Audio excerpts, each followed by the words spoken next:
এই দুটি আমল করলে ফলাফল কী হতে পারে জানলে অবাক হবেন। নাম্বার 1, নবী করিম সাল্লাল্লাহু আলাইহি ওয়াসাল্লাম বলেছেন, যে ব্যক্তি সকাল সন্ধ্যা এই দোয়াটি পাঠ করে কিয়ামতের দিন তাকে সন্তুষ্ট করে জান্নাতে প্রবেশ করানো আল্লাহর দায়িত্ব হয়ে যাবে।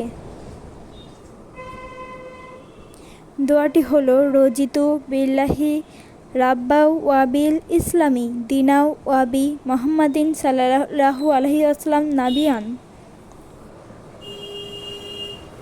2 নাম্বার, রাসূল সাল্লাল্লাহু আলাইহি ওয়াসাল্লাম বলেছেন, যে ব্যক্তি এই দোয়াটি সকালে 3 বার পাঠ করবে সে সন্ধ্যা পর্যন্ত, এবং যে সন্ধ্যায় 3 বার পাঠ করবে সে সকাল পর্যন্ত সকল প্রকার কষ্টদায়ক বস্তু থেকে নিরাপদে থাকবে।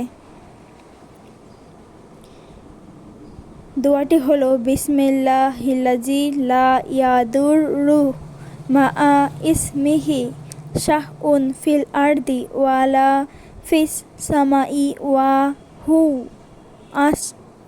আস-সামিউল আলিম।